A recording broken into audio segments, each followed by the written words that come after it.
Olá, aqui é o Fábio Magnani do Equilíbrio em Duas Rodas e hoje eu vou falar sobre as motos elétricas.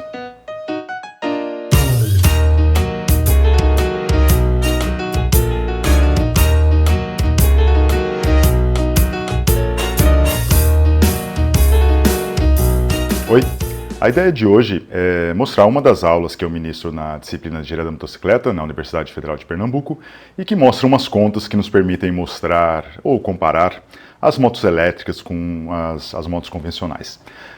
Essa aula também vai ser uma seção do livro técnico que eu estou escrevendo sobre Engenharia da Motocicleta e, para falar a verdade, eu fiquei um pouco ansioso de mostrar isso antes do livro ficar pronto, mas isso é uma novidade também que vai sair logo nesse ano. A aula é um pouquinho técnica e, para quem quiser, eu já apresentei 2 vídeos mais técnicos que servem como introdução para essa aula daqui. Um é chamado de Força, Potência ou Torque, em que eu mostro mais a parte de como calcular o movimento da moto, e o outro que chama Matemática das Motos, que eu mostro como fazer comparação financeira e econômica entre elas. Bem, pode servir, mas dá para acompanhar, acho que bem, a aula de hoje. As contas que eu vou mostrar aqui servem para qualquer veículo, as equações servem para qualquer veículo, para carro elétrico, bicicleta elétrica, moto elétrica, como eu vou mostrar mais as motos, mas é só mudar os dados, é só mudar a massa do veículo e ele passar para 1 tonelada, ele pode virar um carro e por aí vai. O modelo que eu vou mostrar é bastante simplificado, não são os modelos mais elaborados que nós usamos nas teses e tal, porque não daria tempo, e também são complicados demais para a gente conseguir captar algumas nuances que são importantes.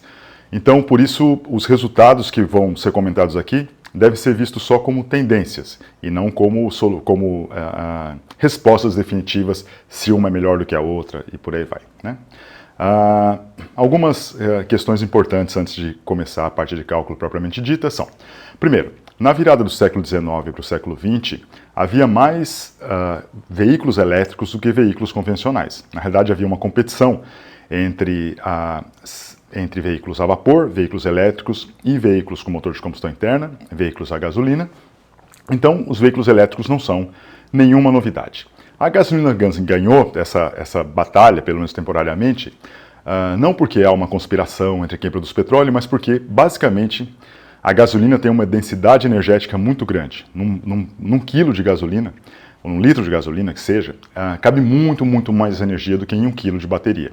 Então, você consegue ter um veículo relativamente pequeno, com muita energia, que pode caminhar muito longe, pode ter uma potência alta e também é relativamente fácil você levar gasolina de um lugar para o outro, em lugares distantes, mais fácil do que levar eletricidade. Então, essa é a grande razão da gasolina ser tão utilizada.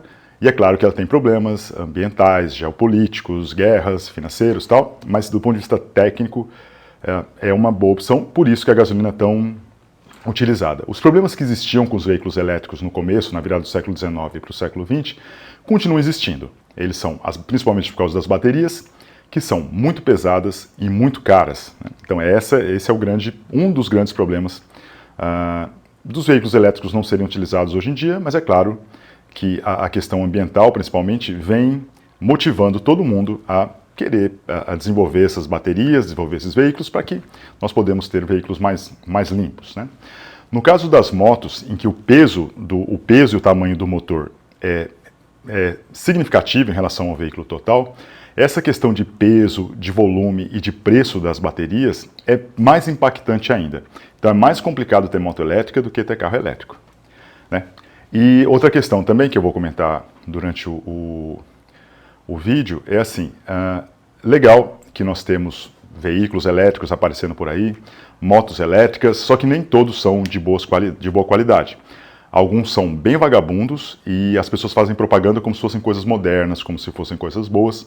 Então eu tenho que tomar um pouco de cuidado, porque veículos mal feitos, veículos com propaganda ou veículos que são propagandeados para trabalhar, para operar de uma forma que eles não foram projetados, ou que não vão ter assistência técnica, não vão ter ponto de recarga, essa coisa, né, assim, essa propaganda exagerada, assim, uhul, agora temos motos elétricas e tal, e depois a pessoa, quando ela for usar, ela vai ver que o produto não é tão bom, isso prejudica bastante o uso futuro dos veículos elétricos. Então é interessante a gente, com calma, ter os veículos elétricos, mas de qualidade, né? Não aceitar qualquer propaganda só porque elétrico é bom, porque nem sempre é assim. as principais vantagens das motos elétricas, né? Uma vantagem, principalmente do ponto de vista da engenharia, é que ela é extremamente simples. O powertrain, né, assim, a parte de potência de tração da moto, ela tem só 3 componentes, que são as baterias, o motor elétrico e o controlador desse motor elétrico e da bateria. Isso faz com que seja relativamente barato não comprar essas coisas, mas fabricar, montar. É bem mais fácil você montar uma fábrica de moto elétrica ou de carro elétrico e comprar esses componentes separadamente e fazer a montagem específica para o seu projeto, muito mais fácil do que um motor de combustão interna. Então essa é uma grande vantagem, a sua simplicidade e a disponibilidade que existe desses componentes por aí, né? Isso é uma boa notícia para países como o Brasil, por exemplo, que só tem multinacionais que ficam aqui produzindo os veículos, né? É legal porque os jovens, principalmente os jovens de engenharia mecânica, engenharia elétrica, eles terão a oportunidade agora de montar suas próprias fábricas e comprar, pelo menos inicialmente, esses componentes e trazer para a gente os veículos que nós realmente merecemos. Outra grande vantagem das motos elétricas é a eficiência do motor, né? O motor elétrico ele converte mais ou menos 80%, 90% da energia da bateria em energia mecânica, enquanto o motor de combustão interna convencional converte cerca de 25%. Então essa é a grande vantagem da moto elétrica do ponto de vista energético e ambiental. Como ela aproveita muito bem a energia, ela polui menos. Uma outra questão é que legal é que como ela tem essa eficiência muito grande, ela gasta relativamente pouca energia elétrica. E daí o custo que você tem com a energia elétrica é menor do que o custo que você tem com a gasolina. É claro que tem outros custos envolvidos, o equipamento é bem mais caro, você tem que comprar as baterias quando elas estragam, quando deterioram, mas do ponto de vista só operacional no dia a dia, a energia elétrica no veículo elétrico é menor, é mais barata do que a gasolina, isso é uma outra vantagem, e um menor impacto ambiental, tanto na emissão de CO2 da geração elétrica, quanto na emissão de poluentes, uma questão local que você tem nos motores de combustão interna. Claro que as motos elétricas, elas precisam de energia elétrica que, por sua vez, essa geração vai emitir CO2, mas é menos do que a gasolina, como nós vamos ver mais para frente. Elas têm desvantagens. Se elas tivessem só vantagens, nós só teríamos motos elétricas por aí. Uma é que ela é bem mais pesada do que a moto convencional. Isso porque, como eu disse, a gasolina tem uma densidade energética muito alta. Ela carrega muita energia. Para ter a mesma energia numa moto elétrica, você precisa ter muitas e muitas baterias, o que faz ela ficar pesada e volumosa. E, consequentemente, ela tem uma menor autonomia, né? Com uma carga de eletricidade, de bateria, você pode andar menos do que com um tanque de gasolina. Claro que você pode escolher, você pode ter uma moto bem levinha elétrica, mas que anda bem pouquinho, ou pode ter uma moto que anda bastante e é relativamente pesada. Esse é um dos problemas que as motos elétricas têm, os veículos elétricos em geral. Ainda há um problema de carga, de tempo de recarga, enquanto você chega num posto, em 1 minuto você recarrega a sua moto com gasolina. Com energia elétrica você pode demorar horas, então você tem que mudar um pouco o seu tipo de uso, né? Deixar ela carregando à noite, né? Outra questão é que há poucos pontos de recarga, tanto públicos quanto até na sua própria casa. Você chega, às vezes você não mora numa casa, mora num apartamento, é difícil você puxar uma tomada, então essa é uma outra questão que tem que ser resolvida também. A moto elétrica é bem mais cara do que a moto convencional e tem alguns pontos que a gente precisa pensar um pouquinho melhor. Então, tem essas vantagens e desvantagens em alguns pontos que as indústrias não falam muito, mas uma questão é quanto que você tem que pagar quando as baterias deixam de funcionar, você tem que trocar todas as baterias, isso é uma boa parte do custo da moto. Isso, é claro que algumas fábricas dão garantia de um certo tempo, mas não é muito claro quanto que vai ser esse custo de tempos em tempos. E a outra questão é que existe também, além do impacto ambiental, no caso das motos elétricas, da geração elétrica, seja numa hidrelétrica, que é menos, ou uma termoelétrica, que é um pouco mais, quanto a poluição e a emissão de CO2 na produção e descarte das baterias também. Isso é uma coisa que às vezes é meio deixada de lado nas discussões, mas é um outro ponto importante também. Então essas são as vantagens, as desvantagens e alguns pontos que nós precisamos estudar ainda sobre as motos elétricas. E a outra questão, que eu tinha esquecido de falar aqui, é a questão da disponibilidade de eletricidade. Porque se todo mundo no Brasil resolver usar veículos elétricos, de uma hora para outra não vai ter energia elétrica para todo mundo. Isso tem que ser uma coisa bem planejada aí para frente. Eu peguei, para fazer as contas aqui, eu peguei 2 motos, mais ou menos, eu vou modificar um pouco os parâmetros delas. 2 motos que existem, que são a Zero, FX, ZF 3.6 e a Honda CB 300. Elas são mais ou menos parecidas, embora uma seja dual purpose e a outra que seja meio moto de trilha e a outra seja uma moto de cidade, normal, mas elas têm mais ou menos a mesma potência, 27 HP uma, 26 HP a outra, mais ou menos a mesma velocidade máxima, mais ou menos 135 km por hora as duas. A autonomia delas é completamente diferente. A autonomia da moto elétrica que eu peguei é só de 43 km, cada carga permite andar só 43 km, enquanto a autonomia da outra, da moto convencional, é de 450 km, então tem uma grande diferença. E a massa da moto elétrica, por ter uma autonomia tão pequena, é de 112 kg, bem menor do que a outra de 160 kg. Isso aqui em geral é o contrário, em geral a moto elétrica é mais pesada, mas é claro que nessa daqui a autonomia dela ficou muito mais baixa do que a outra.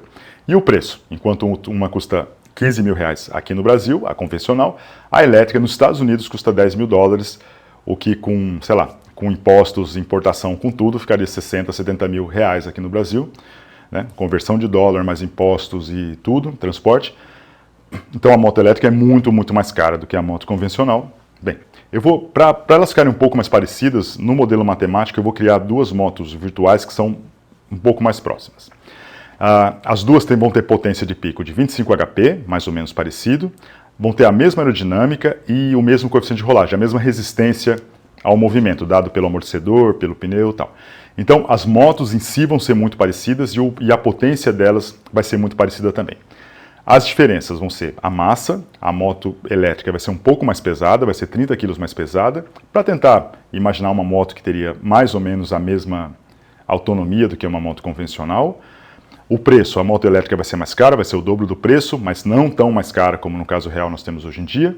As duas vão ter, nós vamos ver mais para frente, curvas de motor um pouquinho diferentes, e a eficiência da moto elétrica vai ser bem mais alta do que a eficiência da moto convencional. Então, mais ou menos, eu vou usar essas duas motos aqui, uma chamada de moto elétrica, outra de moto convencional. MEL é moto com motor elétrico, MCI, motor de combustão interna. Daí, essas vão ser as nossas duas motos de estudo aqui no modelo matemático. Bem, o modelo matemático é baseado na segunda lei de Newton, a massa vezes a aceleração é igual ao somatório das forças. No caso das motos, nós temos uma força, que é a força de propulsão, tentando mandar a moto para frente, e as forças resistivas, da aerodinâmica, da resistência à rolagem e da gravidade, no caso subida, né, tentando fazer a moto ir para trás. Então, nós temos esse conjunto, como eu falei, tem um vídeo, aquele vídeo Força, Potência ou Torque, e o da matemática das motocicletas explica um pouquinho melhor isso daqui. Quem tiver mais interesse pode ir para lá. Essa força resistiva, como eu falei, é o somatório da força aerodinâmica, força de resistência à rolagem e força gravitacional. E pode ser escrito desse jeito daí, né? Também não vou entrar em detalhes, mas aquele Ka é um coeficiente de aerodinâmico, um fator de arrasto aerodinâmico, é ele que diz se a forma da moto é boa ou não, se vai ter mais resistência ou menos. O CR é uma constante de rolagem que tem a ver com a pressão que está sendo usada no pneu, qual é o tipo de pneu, amortecedor. Bem, de novo, vocês podem ir lá no vídeo para dar uma olhada nessas questões aí. Então nós temos essa equação aqui, que está aí na tela, que é a principal, que a aceleração depende de um termo que tenta fazer a moto ir para frente, que tem a potência da moto, aquele P ali é a potência da moto, e as forças resistivas que tentam fazer a moto ir para trás. Esse primeiro termo tem a ver com o motor da moto. Esse segundo termo tem a ver mais com o chassi da moto, com a moto, o tanque, o quadro, rodas, pneu e tal. A gente pode mexer nas duas coisas. Se eu quiser mais aceleração, posso ter um motor mais potente ou posso ter uma moto mais bem projetada. E um outro ponto importante é que a massa que aparece ali embaixo também faz parte do chassi e também influencia diretamente a aceleração. Quanto mais pesada a moto, menor a aceleração. Isso vale para os carros também. Por isso que quem anda com SUV, com aqueles carros imensos nas cidades, não pode ser chamado de muito inteligente, nem do ponto de vista energético, porque gasta mais energia do que o necessário, porque tem aquela massa, né, para acelerar, você precisa de acelerar a mesma coisa, você precisa de maior potência e, consequentemente, maior consumo de combustível, e também, para quem quer desempenho, o carro acelera menos do que um carro mais esportivo, então não é uma coisa lá muito inteligente ter veículos muito pesados. Bem, o motor. Essa aqui é uma curva típica de um motor de combustão interna. Dá para ver aqui, né, que conforme a rotação vai aumentando, no caso de 1.500 a 9.000 RPM, há uma variação da potência máxima disponível. Essa aqui é a máxima potência que eu tenho em cada rotação. O papel do acelerador é justamente fazer com que eu trabalhe com uma potência lá no máximo. Se o acelerador estiver totalmente aberto, eu estou na curva vermelha. Se eu começar a diminuir o acelerador, ele começa a descer. Então eu controlo a potência e, consequentemente, a aceleração da moto com o acelerador embaixo dessa curva. Isso aqui é o máximo que eu posso ter em cada rotação. Esse valor que está marcado aí, que é a potência nesse caso de 25 HP, é a potência que vem no manual. É a potência de 25 HP. É isso que a gente fala. Minha moto tem tal potência, é aquele valor ali. O que importa pra gente não é só esse ponto máximo, porque a moto não roda sempre naquela rotação ótima ali. Ela tem que trabalhar em todas as rotações. Então, a forma da curva como um todo é muito importante para o movimento da moto. De novo, mais uma vez, isso pode ser visto naquele vídeo do força, torque e potência. Nesse gráfico aqui, eu mostrei uma outra curva de potência agora para o motor elétrico. É uma curva assim, genérica. É claro que cada moto convencional tem uma curva específica, cada moto elétrica tem o seu motor específico. Isso aqui eu coloquei só para fazer uma comparação, mas cada comparação real tem que ser feita com as curvas reais das motos que eu estou comparando, né? Isso aqui é só para a gente ter uma ideia. Mas tem algumas características importantes aqui, né? Só para lembrar que essa moto aqui, ela vai ter 30 kg a mais, então ela é um pouquinho mais potente, a curva está em cima, mas vamos ver se isso é balanceado ou não pelo peso maior. As duas têm a mesma potência máxima, de 25 HP. Uma característica importante dos motores elétricos é que eles têm potência, embora uma potência baixa, mas têm potência desde o início da rotação mais baixa, de 0 RPM, sei lá, 1 RPM já começa a ter potência.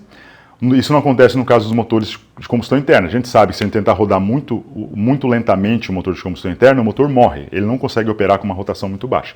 O motor elétrico consegue, isso aqui é uma vantagem para as largadas, então as motos elétricas largam melhor arrancam melhor do que os motores convencionais. Claro que a embreagem resolve um pouquinho isso, mas não tanto. E também a gente não sabe se a gente quer arrancar tão bem assim, se é uma coisa tão importante no dia a dia, mas é uma característica importante. E dá para ver que nesses dois casos, mas isso é uma coisa comum, nesses dois casos, em baixas rotações, essa moto elétrica tem maior potência do que a moto convencional, então vamos ver que impacto que isso tem, né? No caso real. Uma outra questão, uma outra característica dos motores elétricos é que por pouco tempo, eles podem operar com uma potência maior do que a nominal. Não pode operar muito tempo assim, porque senão o motor sobreaquece. Mas durante uma aceleração, alguma coisa, ele pode fazer isso. Então nós vamos modelar também essa curva verde, é um motor que está trabalhando com 20% a mais de potência, é uma coisa só temporária, mas vamos ver qual impacto que isso teria na moto. Só pode ser por pouco tempo, né? E ela tem uma potência 20% maior. Bom, agora nós vamos fazer o seguinte, nós vamos pegar aquela curva do motor, que era potência versus rotação, e vamos tentar relacionar ela com a velocidade da moto. A relação entre a rotação do motor e a velocidade da moto é dada pelas engrenagens que eu tenho ali dentro, pela coroa e o pinhão, que é uma coisa que nós chamamos de relação de transmissão, que depende do meu projeto. Eu posso projetar do jeito que eu quiser, eu posso mudar o número de dentes da coroa, do pinhão, posso escolher outras engrenagens, posso fazer o que eu quiser, né? Vamos ver se é legal ou não. Nesse caso aqui, eu escolhi uma certa relação de marcha, que faz com que aquela minha moto, que opera de 1.500 RPM até 9.000 RPM, que ela ande de 0 até 39 km por hora. Não é uma coisa muito boa. Se eu quiser andar a 60 por hora, por exemplo, essa moto não ia funcionar. Essa é a velocidade máxima. Eu posso mudar a relação de marcha, eu posso usar outra transmissão. Daí agora eu poderia trabalhar, a minha moto andaria até 65 km por hora, o que é uma coisa legal. A gente aumentou muito a faixa de operação dessa moto. Só que, por outro lado, quando eu trabalhei com essa outra relação de transmissão, a potência diminuiu em rotações mais baixas. Então, a minha capacidade de acelerar a moto nessas velocidades mais baixas diminuiu. Então eu posso mudar a relação de transmissão, consigo esticar a velocidade de operação, mas cai a potência nas velocidades mais baixas. Para isso que existem as marchas, né? Se eu conseguir mudar durante a operação da moto, conseguir mudar essa relação de transmissão, eu posso ter o melhor dos mundos. Posso ter alta potência tanto em baixas quanto em altas velocidades, e é o que está visto aí na figura, né? Assim, o papel das marchas é exatamente esse, é mudar as engrenagens, mudar essa relação de transmissão, dependendo da velocidade. E daí, mudando corretamente as marchas, o piloto consegue uma curva como aquela mais grossa, ali que está aparecendo no vídeo, que é a curva de potência disponível que eu tenho. De novo, ele pode fechar o acelerador e ter menos potência em algum caso, se ele não quiser acelerar demais. Mas ele não pode passar disso, não pode ser, a potência dele nunca vai ser superior a essa. De novo, aqui eu só coloquei agora a curva de potência disponível para o piloto. Essa moto aqui vai de 0 até um pouquinho menos de 140 km por hora. E agora eu estou mostrando como que ficaria aquela moto elétrica, mas sem marcha. Isso às vezes, algumas motos elétricas não têm marcha, onde eles tentam aproveitar essa característica de que para baixas rotações a potência dela é mais alta do que a potência de um motor de combustão interna, mas dá para ver que não é lá para velocidade muito alta. As potências são parecidas, mas para velocidades mais baixas, a potência dessa moto elétrica sem marcha é menor do que o motor de combustão interna, então ela vai ter um desempenho bem menor. Essa outra curva azul que eu coloquei agora é de uma moto elétrica, que é com aquele mesmo motor, mas agora eu coloquei coloquei as marchas da mesma forma que na moto convencional, e daí dá para ver que às vezes a potência, depende da velocidade, é mais alta na elétrica, às vezes é no motor de combustão interna. Tem que dar uma olhada e não dá para ver só olhando esse gráfico qual das duas na média é mais potente, mas ficou parecido, né? Assim, então, aparentemente é legal usar marcha, pelo menos nessas motos mais potentes. Um outro tipo de marcha que nós não vamos ver aqui, mas deixa eu aproveitar para mostrar, é o CVT. Esse CVT é um mecanismo que ele muda de forma contínua a relação de transmissão entre o motor e a roda. Então a gente consegue, não fica só, a gente pode rodar a roda numa determinada rotação contínua, ela vai variando conforme você acelerando a moto. A rotação da roda vai mudando e, teoricamente, a rotação do motor fica naquele ponto de ótimo de máxima rotação. Daí o que acontece é essa curva branca daí. Por um lado, ele fica sempre com a mesma potência, isso aqui é um CVT teórico, idealizado, mas ele também tem uma eficiência menor. Então ele diminui um pouco a potência máxima. Daí tem que ver, de novo, se vale a pena ou se não vale a pena usar um CVT. Né? Esse CVT, ele aumenta a massa e o volume da moto como um todo, ele diminui essa potência máxima, a potência de pico, aumenta as potências mais baixas, então, na média, a potência nunca cai muito, que pode ser interessante também, e ele facilita a pilotagem, que não precisa ficar mudando de marcha toda hora. Então, pode valer a pena, pode não valer a pena, é uma opção também. Né? Nessa curva agora, nesse gráfico, além o vermelho é a moto com motor de combustão interna, o azul é a motor elétrico sem marcha, e o verde é a moto elétrica sem marcha também, mas com aqueles 20% adicionais. E agora, a mesma coisa com as duas motos elétricas com marcha. Então dá para ver que se eu tiver marcha, no momento em que eu opero com 20% a mais de potência durante alguns momentos, como na curva verde, a potência fica bem maior do que do motor de combustão interna. Então, embora os dois motores tenham a mesma potência nominal de 25 HP, o motor elétrico em alguns instantes é mais potente. Então essa é uma vantagem das motos elétricas. Voltando aqui agora à comparação só da moto elétrica em regime permanente do motor de combustão interna, eu fiz agora um desenho, essas duas curvas aí, a branca e a roxa, são as curvas da resistência do motor, aquelas forças resistivas, ou a potência resistiva associada a essas forças, para vencer o arrasto aerodinâmico, a resistência à rolagem e a gravidade. As duas não são exatamente iguais, né? Uma para a moto elétrica, outra para a moto convencional, porque lembra que as duas não têm a mesma massa. A moto elétrica nesse modelo é um pouquinho mais pesada, então ela tem um pouquinho mais de arrasto, de resistência à rolagem, e tem um pouco mais de resistência gravitacional também, mas são bem parecidas. Né? Mostrando de novo a equação, essa parte das resistências aerodinâmica, rolagem e gravitacional, é que está gerando essas duas curvas, a branca e a roxa, que são as resistências, e a P, que é a potência do motor, que está gerando essa curva daqui azul e vermelha, dependendo do tipo de motor. Né? E o que importa para ter aceleração é essa diferença entre as duas, essa disponibilidade. Quanto maior for a diferença entre a potência disponível do motor e a potência resistiva para da moto, maior a aceleração que eu posso ter. Dá para ver também que quando as duas se encontram, a potência do motor é igual à potência resistiva, a aceleração é zero. Eu não consigo mais aumentar a velocidade, e a gente chama de velocidade máxima da moto nesse caso. Bem, vamos ver agora a aceleração da moto. Aqui, eu peguei aquela equação que está em cima da apresentação e calculei, para o caso do motor convencional, esse vermelho, a aceleração que a moto pode ter em função da velocidade. Para o motor elétrico sem marcha, como a potência é bem menor e as resistências são parecidas, dá para ver que a aceleração possível é bem menor. Então essa moto elétrica vai ter pode ter um desempenho muito menor se eu quiser uma aceleração mais alta do que a moto convencional. Essa aqui é aquela moto, a verde, essa é a moto elétrica, sem marchas, mas trabalhando com aqueles 20% a mais de potência, intermitentes, e agora sim a moto elétrica com marchas. Dá para ver realmente que ela tem, para velocidades muito baixas, ela tem uma aceleração mais alta. Isso, de novo, é uma vantagem das motos elétricas, acelerar mais durante as arrancadas, e depois ela vai baixando um pouco a aceleração, principalmente porque ela é mais pesada, ela não consegue acelerar tanto quanto a outra. E a moto verde, aqui essa outra curva verde, agora é da moto elétrica, com marchas e com potência adicional de 20%, que, como eu disse, nós podemos operar em alguns instantes dessa forma, daí sim ela sempre acelera bem mais. Essa amarela aí, ou a laranja, é uma moto, é um modelo que eu criei, que eu vou mostrar de vez em quando, que é uma moto com marchas, uma moto elétrica com marchas, com a potência nominal de 25 HP, mas com a massa menor, com a massa como se fosse a mesma massa da moto convencional, para a gente comparar e ver o efeito que a massa tem. Tá vendo? O efeito da massa, faz com que ser maior, no caso da moto elétrica, diminui muito a aceleração possível dela. Nesse caso, a moto amarela ficaria melhor do que a vermelha, se tivesse a mesma massa, mas não tem, então isso acaba prejudicando um pouco as motos, como eu já disse, as motos elétricas. Não adianta outra coisa, não adianta também querer acelerar demais a moto, porque existe uma hora, se você tentar acelerar demais durante a largada, ou a moto vai empinar, ou ela vai perder a tração. Então também tem um limite que aparece aí nessa linha, que também não pode ser passado, então não adianta também tentar subir demais essa aceleração, que ela não vai ser utilizada. Vamos ver agora o que acontece quando as motos tentam arrancar, né? Então, paradas e tentam atingir a maior velocidade possível, o mais rápido possível.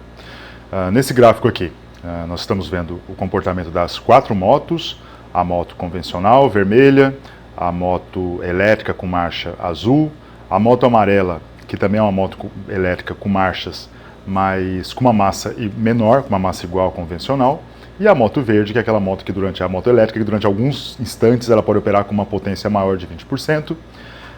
No gráfico, olhando por aqui, aparentemente as 3 com a mesma potência têm o mesmo comportamento, e a verde, que tem maior potência, atinge uma velocidade mais alta, mas vamos dar uma olhada nos números, que às vezes o gráfico não diz tão bem. Então aqui nós temos uma tabela. Primeiro, a velocidade máxima, realmente a moto que tinha mais potência tem uma velocidade máxima mais alta, de 135 km por hora.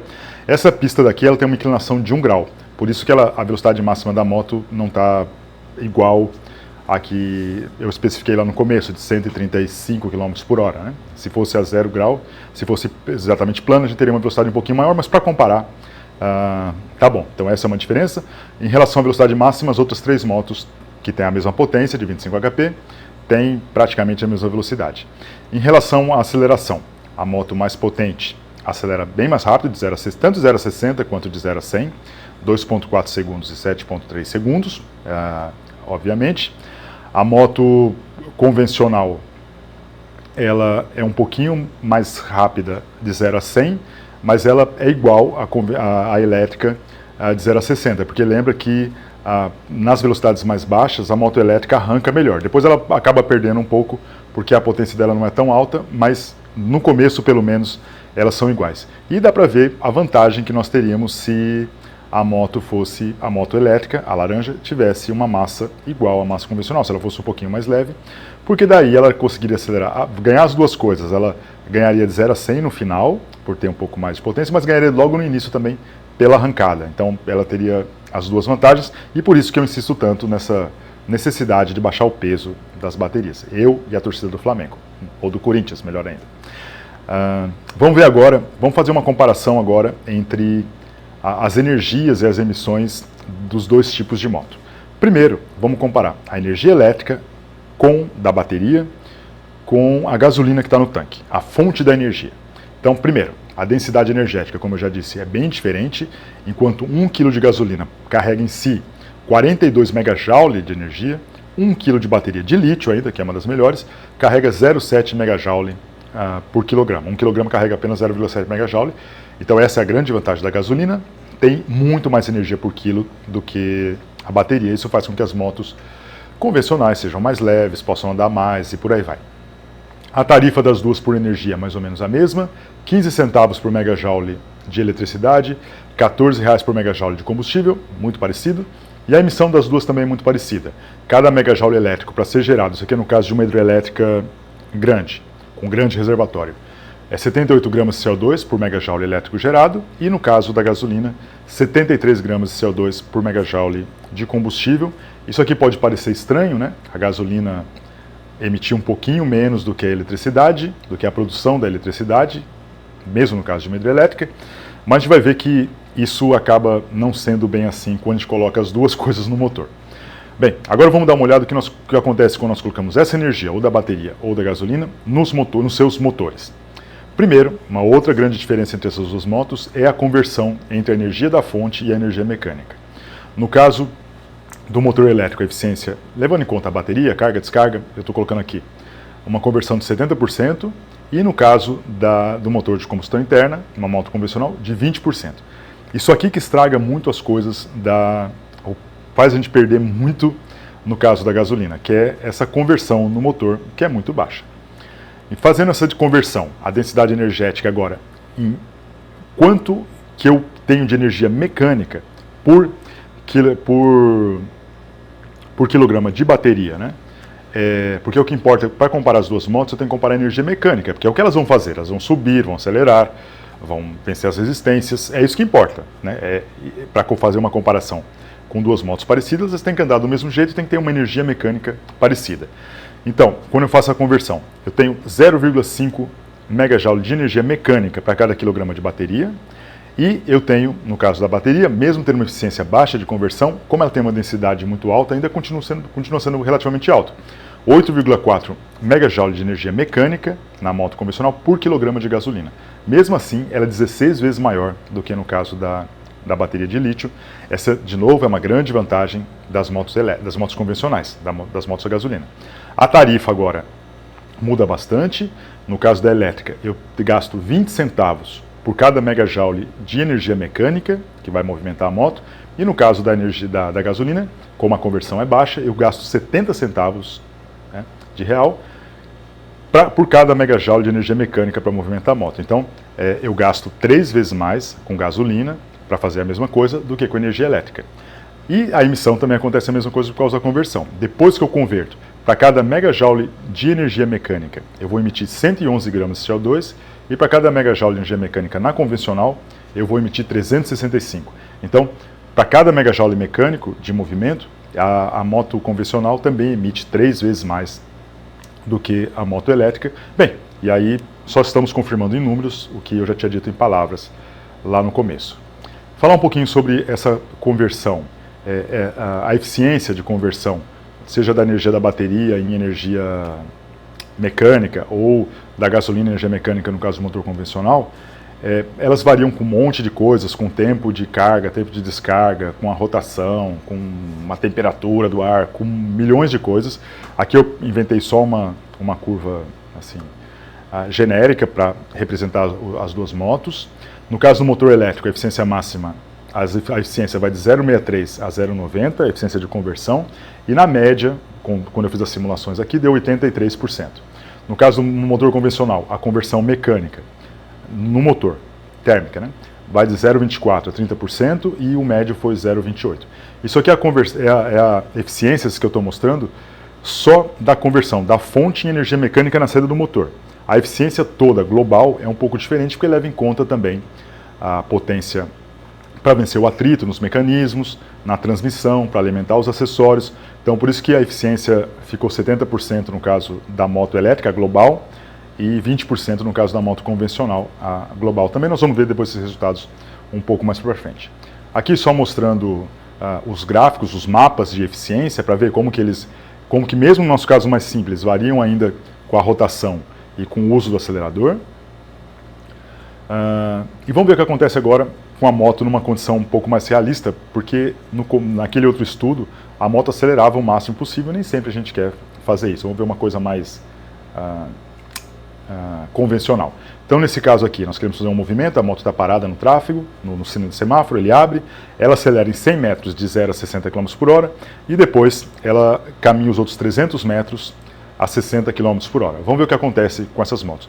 Todas as motos, as 4 motos que eu estou estudando aqui, a convencional e as 3 elétricas, aquela elétrica mais leve com marcha, a elétrica com marcha, aquela elétrica com marcha que tem uma potência mais alta, elas conseguiram fazer isso, para essa potência. Então o gráfico fica parecido, eu só vou desenhar, esse branco é o que eu quero, e os coloridos seriam o que elas conseguem, só que nesse caso elas conseguem fazer o que eu quero, né? Todas são bastante potentes. As 3 motos elétricas são muito parecidas em relação a tudo, ao tempo que elas demoram para chegar no próximo semáforo, consumo, não tem muita diferença. Vamos destacar algumas coisas, então, em relação à moto convencional, a todas as motos elétricas que são parecidas. Primeiro, um gasto energético muito maior, no caso do motor de combustão interna, 1,32 MJ por quilômetro. No caso da elétrica, 0,41 MJ por quilômetro. Então, assim, a moto convencional gasta muito mais energia do que a convencional. A eficiência global, nesse caso aqui, foi de 16% no caso da moto convencional e de 54% no caso da elétrica. Significa isso, que 16% da energia do combustível virou energia mecânica, no caso do motor de combustão interna, da moto convencional, e 54% no caso da elétrica, uma eficiência global. É claro que depois, se a gente for olhar naqueles vídeos anteriores, isso não é bem a eficiência, porque mesmo esses 16%, boa parte foram usados, no caso do motor convencional, foram usados para vencer a resistência aerodinâmica, para vencer a resistência à rolagem, para movimentar, levar a própria moto para passear. Então, é claro, isso aqui é eficiência global só da transformação de energia convencional, ou de gasolina, ou de bateria, em energia mecânica. É claro que tem as ineficiências do veículo depois, resistência aerodinâmica, rolagem e o grande peso das motos. Depois, em relação à emissão, que tem a ver com o maior consumo energético. As motos convencionais emitem 97 gramas de CO2 por quilômetro rodado, 3 vezes mais do que as motos elétricas. O custo operacional com eletricidade das motos elétricas é bem mais baixo, é de 6 centavos por quilômetro, enquanto das convencionais 19 centavos por quilômetro. Mas se a gente colocar nas contas o custo também em pagar o veículo, que no caso do veículo elétrico ele é bem mais caro, daí a moto convencional fica mais barata e por isso que ela é utilizada e não a outra. São 70 centavos por quilômetro rodado numa moto convencional e R$ 1,12 para uma moto elétrica. E olha que eu peguei uma moto elétrica que eu inventei bem barata, só de R$30 mil, uma moto de 25 HP de R$30 mil, que não existe ainda, né? Mesmo quando ela vai demorar bastante para ela valer a pena ainda. É um grande desafio tecnológico que nós temos para fazer as motos elétricas serem viáveis.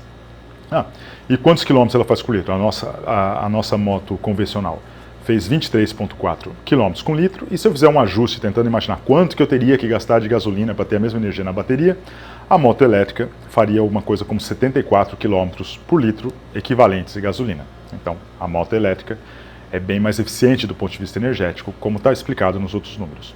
Vamos dar uma olhada agora o que acontece com uma moto que vai rodar, por exemplo, na estrada, ou num lugar que você pode andar mais rápido. Agora elas vão acelerar de 0 a 100 em 100 metros, vão tentar, e depois vão dar 300 km a 100 por hora. Elas não conseguem fazer isso, que eu gostaria, elas não conseguem acelerar tão rápido como se diz, em 100 metros, então por isso a diferença entre elas. Claro, obviamente, a moto com mais potência acelera mais rápido. E vamos fazer uma comparação de novo com elas. As duas motos elétricas com o mesmo peso, tanto a com potência maior ou menor, tem um comportamento muito parecido, energético, de emissão. A moto convencional é bem diferente, mas o que é interessante é que a moto elétrica, um pouquinho mais leve, também é um pouquinho diferente. Então vamos comparar primeiro a elétrica, a moto convencional com as elétricas em geral, e depois essa elétrica mais leve com as elétricas mais pesadas. Primeiro, então, motor de combustão interna. Como no outro de 0 a 60, né, nesse experimento de 0 a 100, ele consome muito mais energia na fonte, tem uma eficiência global aqui um pouquinho mais alta, mas mais baixa do que a outra.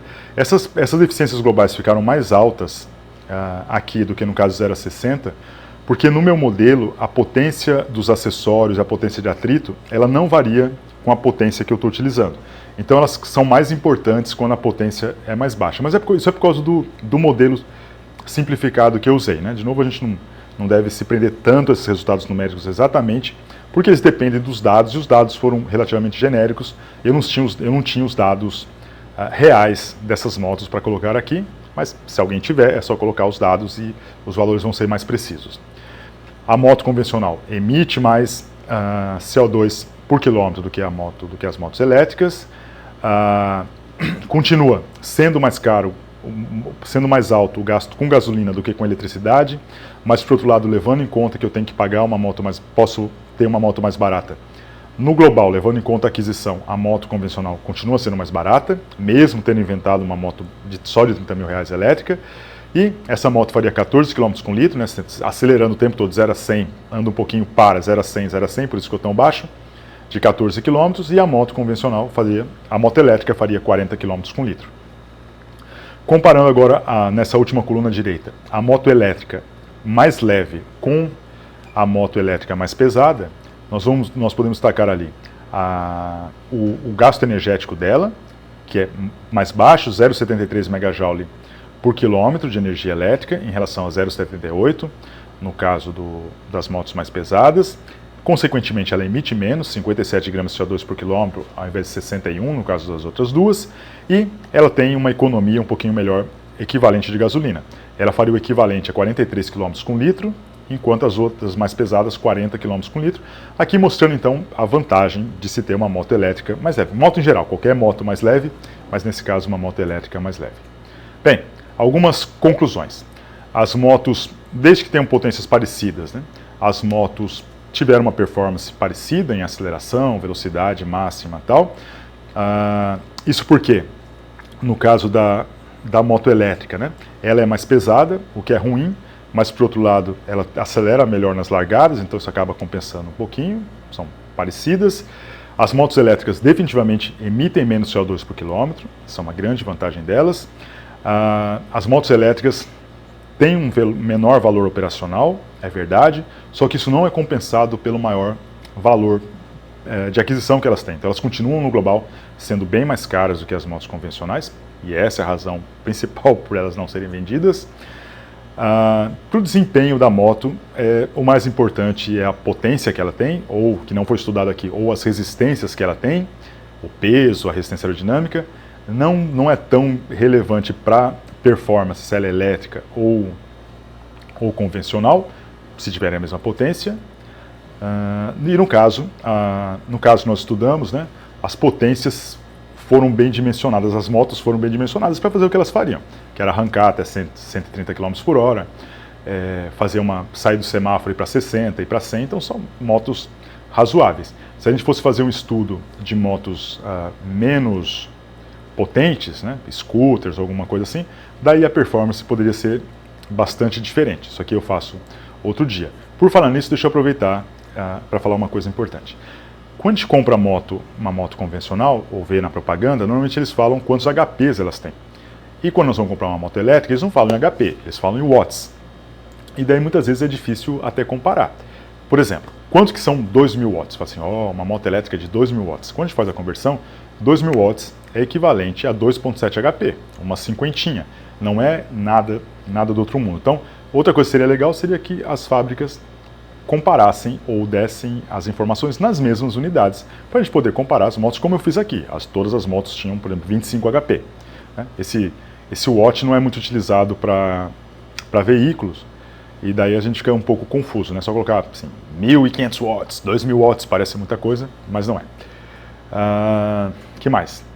As motoelétricas são muito legais, né? Primeiro porque elas vão permitir que a gente faça, né, como eu falei, os componentes podem ser comprados separadamente, tem uma grande disponibilidade, então a gente vai poder ter uma produção local e um projeto local também, porque a gente vai poder projetar as motos porque realmente nós precisamos em cada cidade, com os gostos das pessoas, com o estilo das pessoas que moram por ali e com as necessidades que elas têm também, se o tráfego é mais rápido, mais lento, se tem subida, se tem descida, que isso vai ser legal. As motos elétricas também emitem muito menos CO2, legal, ponto para elas. Elas são mais limpas, não só do ponto de vista ambiental global, mas elas são mais limpas mesmo. Você pode, elas não têm óleo, gasolina, né, para ficar emitindo hidrocarbonetos, ou para, se você carregar em algum lugar para cair a gasolina, então ela é mais fácil de guardar. Isso é uma outra grande vantagem dos veículos elétricos. E elas têm a mesma performance. Então isso não é grande diferença, desde que tenham mais ou menos a mesma potência. Só que nós temos ainda que fazer algumas coisas para que elas virem realidade. Primeiro, a gente precisa desenvolver tecnologicamente e começar a produzir mais baterias nesse sentido, para essa aplicação. As baterias têm várias aplicações diferentes. Isso vai permitir que as motos elétricas sejam mais baratas, que a troca das baterias seja também mais barata, a gente vai poder andar mais com o mesmo peso ou diminuir o peso das motos elétricas também, carregar mais rápido e diminuir o impacto ambiental da produção e descarte dessas motos elétricas. E precisamos também desenvolver as motos, né? Essas motos elétricas, muitas delas, as menores, né? Elas são muito mal feitas do ponto de vista de ciclística, de peso, né? As pessoas vendem na internet como se fosse uma coisa super moderna por ser elétrica, mas a moto é muito mal feita, muito vagabunda. Então precisa melhorar a ciclística das motos e das bicicletas elétricas e, como eu já disse antes, projetar essas motos para o uso local, para o uso específico de cada pessoa. A gente precisa ter um investimento em políticas públicas, mais locais para recarga, investimentos, né, o estímulo para a produção local, montagem e projeto, e também melhorar, facilitar um pouco o consumo, diminuindo os impostos de importação e financiamento dessas motos elétricas. E fazer estudos comparativos e análises honestas, porque não é bem isso que a gente está vendo. A gente vê, tanto no caso de carros quanto de motos elétricas, tanto grandes fábricas que não sabem o que fazer direito e fazem uma puta propaganda para parecer que são modernas, e também empresas aventureiras que não estão fazendo um veículo tão bom assim, né? Assim, o potencial é legal, mas nem todos são bons. Então é legal fazer esses estudos e essas análises para denunciar essas fábricas oportunistas, tanto as grandes quanto as pequenas. Também, por outro lado, quando tiver um bom produto, valorizar esse bom produto, mostrar tecnicamente por que ele é melhor, e também indicar a moto certa para cada uso, né? Porque como é uma variedade muito grande, fala assim, ó, essa moto de tal potência, tal peso é boa para isso, essa outra moto é boa para aquilo, né? Bem, era isso, só resumindo um pouquinho. Os modelos matemáticos, como nós vimos aqui, permitem a gente comparar coisas, no caso aqui motos convencionais e elétricas, com honestidade, sem achismos. As motos elétricas têm vantagens, mas também têm desvantagens. A gente tem que se aproveitar dessas vantagens, tentar diminuir as desvantagens que elas têm. E a gente tem que tomar muito cuidado com o hype que está tendo aí de moto elétrica, porque isso é muito perigoso, né? Daqui a pouco a gente só vai ter as motos elétricas no mercado. Se elas forem vagabundas, as pessoas não vão acreditar nisso e não vão querer trabalhar com isso. E também tomar cuidado com os detratores, pessoas que falam mal de qualquer veículo elétrico só por falar. Então tem os dois lados, né? Tem os que falam bem demais e mentem, os que falam mal demais e mentem também. A verdade está aí no meio, a gente tem que sempre pesar as vantagens e desvantagens. E essas pessoas que exageram para um lado ou para o outro lado, a gente tem que ver que às vezes é por ignorância que eles fazem isso e às vezes é por alguma vantagem financeira. Eles vão ganhar dinheiro vendendo mais motos ou vão ganhar dinheiro de algum lobby, de alguma coisa, ou vão ser mais populares, né? E no YouTube ou alguma coisa assim. Então tomar um pouco de cuidado com isso. Bem, era isso que eu tinha para falar hoje. No mais, eu espero vocês para uma conversa aqui na FPE. Eu sou o Fábio Magnani, do Equilíbrio das Rodas. Até a próxima. Tchau!